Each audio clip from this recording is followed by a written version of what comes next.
Elo 404 Boxing and More. Shout out to the LDBC. So, in the comment section on one of my videos, AJ fan came through, basically criticizing Wilder, saying, he basically was saying, how can I support a bum like Wilder? He has a garbage record, etc., etc. And I pointed out to him, I said, hey, I support Wilder for the same reasons, and I support his record for the same reason that Canelo Alvarez fans support his record. I let it be known, hey, Canelo Alvarez won his title, his first title, in like his 32nd fight. Deontay Wilder won, no, I take that back. I think it was his 35th fight. Deontay Wilder won his title something like his 32nd fight. All right. Canelo came from a boxing background. And now I want to say shout out to the Boxing Voice, because I actually, this came up on the Boxing Voice during their live stream today. So shout out to the Boxing Voice. I don't want to just bite their subject and not give credit, because that's kind of where this came up and gave me the idea to really look into this. It crossed my mind a time or two, but I never really delved into it until it was brought up on that show. So I want to give credit where credit's due. Shout out to the Boxing Boys once again. Great content over there. They're doing a good job over there. But anyway, but Canelo Alvarez came from a fighting family. Was, basically raised to be a boxer. Deontay Wilder was playing other sports, was working a 9-to-5, and then decided to give boxing a shot at an advanced age for, probably, I think he was somewhere around 19, 20 years old at the time, maybe a little bit older. I think it was about 19, 20, 18, 19, 20, something like that. But anyway, Deontay Wilder went on and won a bronze medal in the Olympics. Deontay Wilder became a champion in his 32nd fight. Deontay Wilder learned on the job, fighting guys that were soft touches along the way, stepping up gradually throughout the competition, and also fought a lot of fights per year on the way up. A lot of fights. I mean, I think 1 year he fought 7 fights. So, which is not that much different from a lot of other fighters. When you're a prospect, they may get in 5, 6, 7. I think 1 year, Vladimir Klitschko fought about, was it like 9, 10 fights 1 year back in the early 2000s. I mean, it's kind of what guys do when they're on the come up. If you want to stay active, keep those skills sharp and keep those fight checks coming in. But anyway, that said, I pointed out to the guy that, Wilder seemed to have been brought up the same way Canelo was. And, nobody criticizes Canelo for the way he came up. The difference is Wilder's a heavyweight, so he can't move up a weight division and challenge for another title. It doesn't make sense to drop down a weight division and challenge for another title. All he could do is unify. So with that said, he's been trying to unify. Those fights hadn't come through. Now AJ is the guy with all the other belts. All he can do is make that fight when the opportunity presents itself. But right now, like I stated, in other videos, Wilder has Tyson Fury problems he needs to handle. You guys, in one side of your mouth, you'll say Deontay Wilder got exposed against Tyson Fury. He was lucky to get a draw. He should have lost, etc., etc. But then seem not able to understand why Deontay Wilder is adamant about getting his rematch. The same argument could be made that Deontay Wilder knocked Tyson Fury out and had the ref not done everything he can to, wake Tyson Fury up and give him time to, to get up off the mat. It would have been a knockout loss for Tyson Fury.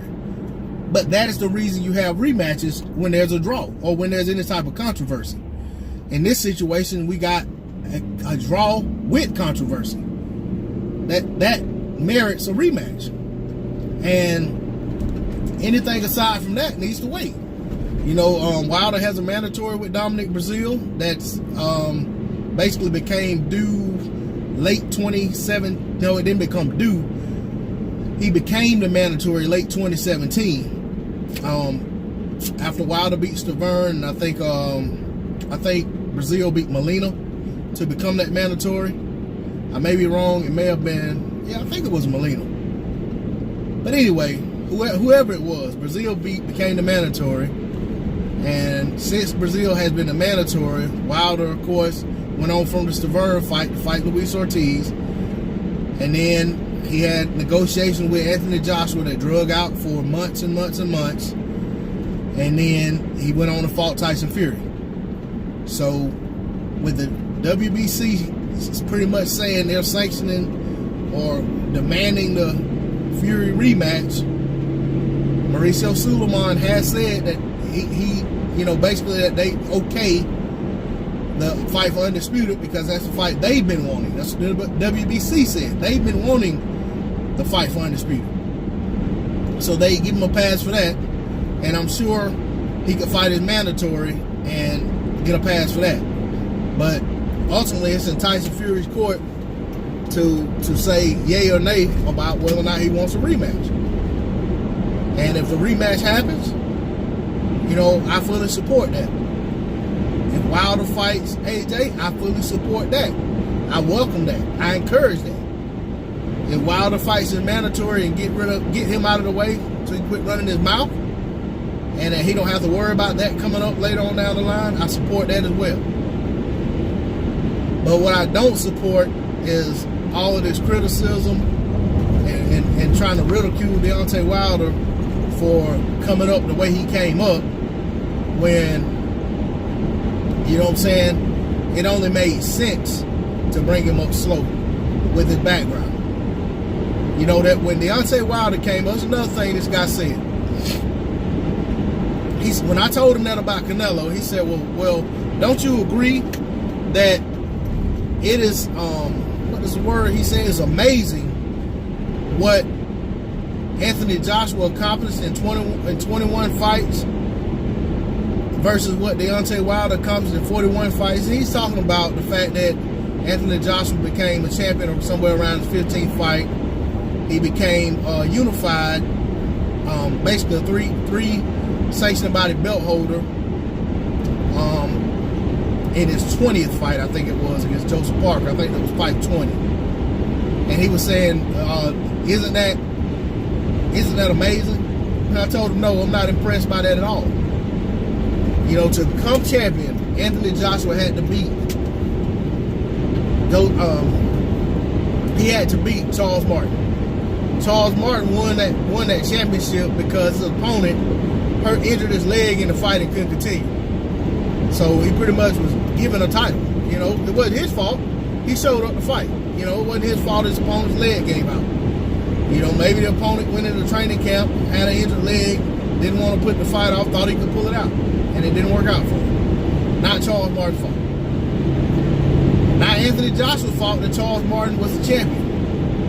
But Deontay Wilder was the champion, and Anthony Joshua decided to fight Charles Martin, not Deontay Wilder. Okay? He got that first fight. He got that first title. Deontay Wilder's still out there. Does Anthony Joshua go to Deontay Wilder fight? No.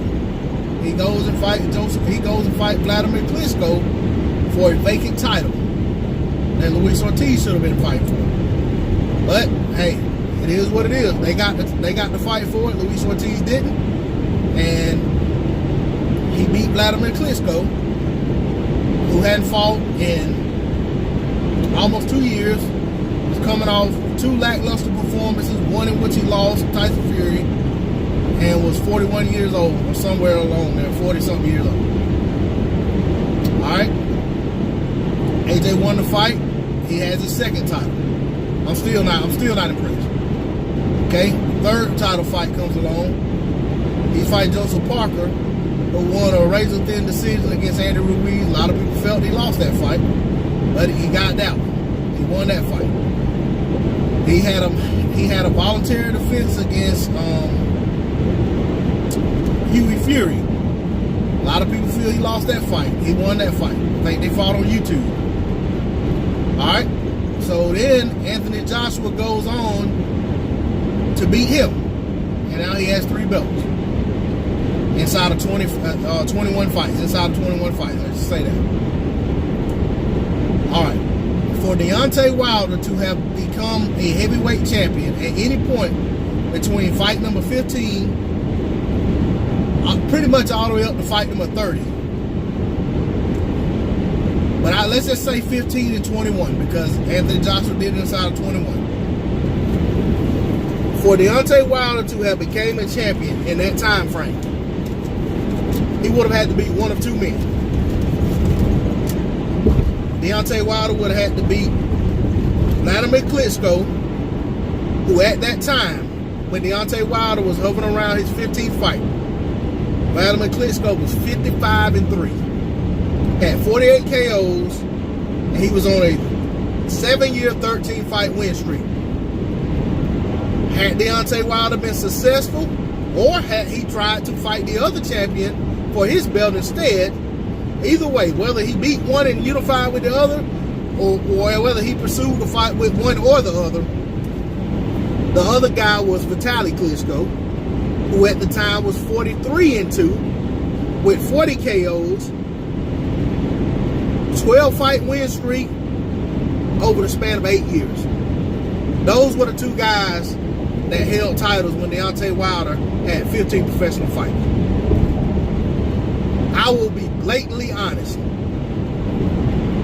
If Deontay Wilder at 15 professional fights was put in the ring by his team to fight either Vladimir Klitschko or excuse me, Vitaly Klitschko at that time in his career, it would have been malpractice on the side of his team. They would have put him in a situation where he's highly favored to lose. Can I say unequivocally that he wouldn't have found a way to win one of those fights or both of those fights? I can't say. Deontay Wilder has some serious power. I mean, especially against Vladimir Klitschko, there's always a chance you clip Vladimir Klitschko and you got a knockout win.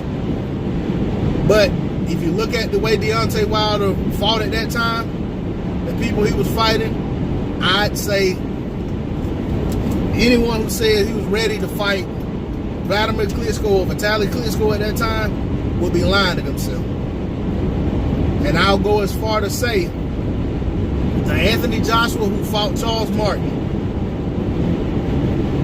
or Joseph Parker or Vladimir Klitschko coming off of, under the circumstances he beat Vladimir Klitschko,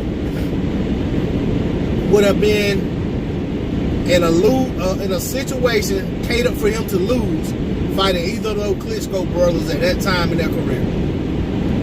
But there again, he would have stood a puncher's chance against Vladimir, the same as Deontay. Against Vitaly, I've never seen the man off his feet other than getting tripped in the Thomas Adamek fight. So I can't say either of these guys could have knocked him out. I mean, when you've never seen a guy drop,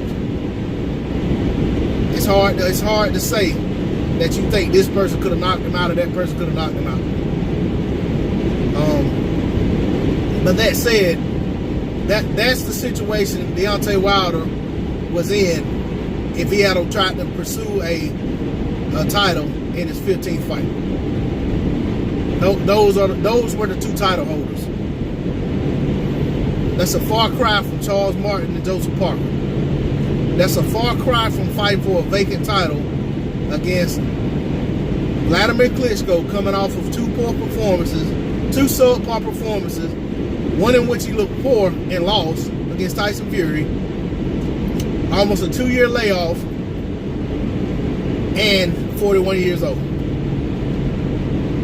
So, for everyone who they go out there and they want to ring that bell and carry that flag about AJ was the fastest to do this or that, and in X amount of fights, this is what he done. Consider who he done it against, and consider who